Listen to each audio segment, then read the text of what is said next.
En todos los casos, el abogado debe hacer su propio análisis para entender de qué se trata y poder diseñar la estrategia con la que va a abordarlo. Dicho análisis legal no es un mero juicio de valor del que resulte una calificación subjetiva del caso. Más bien es la resolución de un problema técnico. ¿En qué otro lugar se habla de resolución de problemas? En las matemáticas. Sin embargo, la diferencia con estas es que en el derecho el abogado busca una solución cualitativa y no cuantitativa. Así que no se trata de hacer números todavía, sino de identificar actos, hechos y situaciones que vas a necesitar conocer al momento de crear tu estrategia procesal para el caso y preparar la demanda. El análisis legal requiere de razonamiento jurídico y la aplicación del conocimiento del derecho. Por ello, es el profesional del derecho quien se encarga de hacerlo. Y cada abogado crea su propia forma de analizar y resolver un caso. Sin embargo, no puede omitir que requiere utilizar la técnica jurídica para integrar, interpretar y aplicar la ley, y también los métodos de interpretación de la ley. Se vale de la epistemología jurídica, la hermenéutica, la estimativa jurídica, la dogmática del derecho, la metodología y la técnica jurídica para entender todos los elementos relacionados con el caso. Todos estos saberes los aplica el abogado de forma práctica, por lo que a medida que adquiere mayor experiencia desarrolla la habilidad de emplearlos con mayor facilidad. Ahora bien, sin perjuicio de la forma en que trabaja cada abogado al analizar y resolver un caso, a continuación, se plantean algunas pautas de cómo aplicar el análisis legal. El primer paso es identificar los elementos del caso, entre estos, los sujetos, el objeto y la causa. Esto puede hacerse con la información obtenida en las entrevistas que se hicieron al cliente y con la información que encontró el abogado al averiguar por sí mismo la situación del caso en registros públicos, el lugar de los hechos, la documentación recabada, entre otros. De modo que el abogado debe identificar a los sujetos involucrados y el tipo de participación que tuvieron en la causa. También debe identificar sobre las acciones o hechos relacionados con la causa. Así podrá determinar las leyes que aplican al caso, las soluciones procesales que señala la ley y el órgano que debe conocer de éste. Lo anterior es importante porque el abogado puede descubrir si hay un conflicto de intereses o controversia con el que se configure la causa.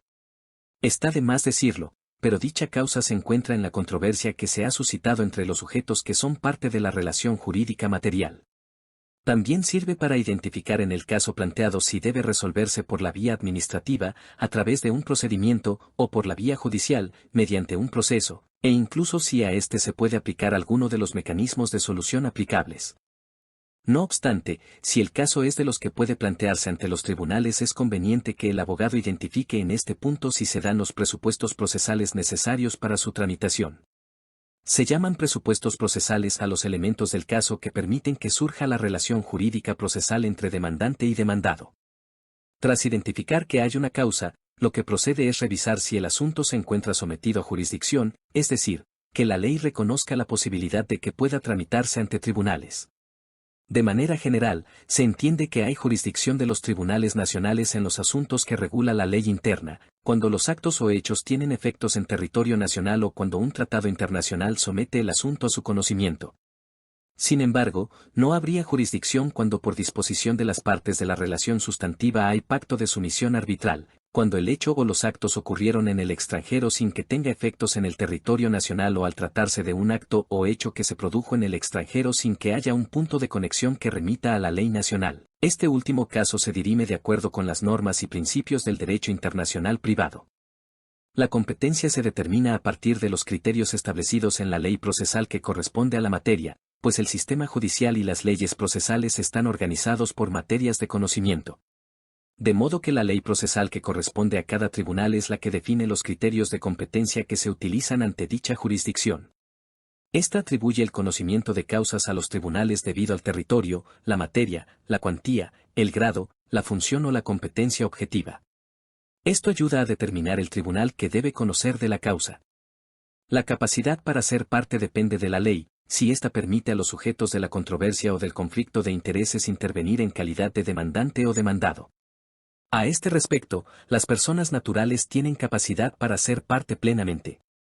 En los otros sujetos, el concebido no nacido, las personas jurídicas, las uniones de personas o entidades sin personalidad jurídica y las masas patrimoniales requieren de la representación legal de una persona natural que intervenga en su nombre, por lo que debe integrarse procesalmente su capacidad al identificarlos.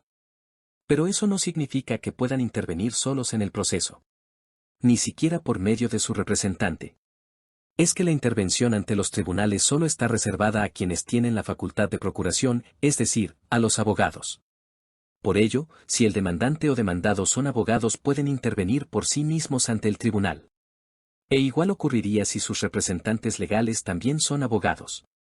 Pero fuera de estos casos, cuando la persona o el representante legal no son abogados no se configura la capacidad de postulación que permite intervenir ante los tribunales. En tales casos, las partes procesales deberán intervenir ante el tribunal por medio de abogado, ya sea particular o de oficio, un requisito que se entiende al haber procuración preceptiva. Pero quien se constituya como demandante o como demandado también debe tener legitimación. Este es el vínculo que le une con el objeto del proceso. De modo que debe ser titular del derecho o interés que se discute o de un derecho o interés relacionado con dicho objeto. Y ese derecho o interés puede ser concreto, difuso o colectivo, según su naturaleza. No obstante, en casos excepcionales la ley puede reconocer legitimación a quien no tiene ese vínculo efectivo con el objeto del proceso. En el objeto del proceso, el abogado debe determinar, a partir de la causa del proceso y la voluntad de su cliente, la petición o pretensión que va a hacer al tribunal. Esta, generalmente, no se encuentra nominada explícitamente en la ley, sino que debe ser formulada o redactada por el abogado para cada caso, en atención a las particularidades de éste y los intereses de su cliente.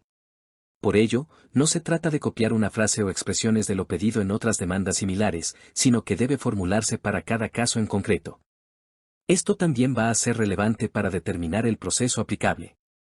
En la ley se determinan un proceso común, uno abreviado y otros procesos especiales, por lo que el abogado debe utilizar lo que sabe del caso, y particularmente la causa, el objeto del proceso y la competencia para determinar a través de cuál de los procesos que señala la ley va a tramitar la causa. Esto permitirá, posteriormente, elaborar la demanda correctamente y dirigirla al juez que corresponde. La litispendencia es un presupuesto procesal que va a aparecer en el caso mediante la intervención del juez.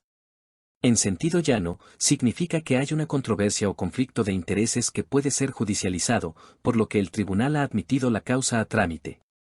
Tal como su nombre indica, es una controversia que, tras su admisión a trámite, queda pendiente o a la espera de ser solucionada por los jueces. No obstante, esto depende de que la demanda esté correctamente configurada y de que la causa esté libre del efecto de la cosa juzgada, es decir, que un juez no haya decidido antes su solución. Identificar todo esto en su análisis va a permitir al abogado hacerse una teoría del caso y, entonces, para preparar su estrategia y comenzar a elaborar los actos de alegación.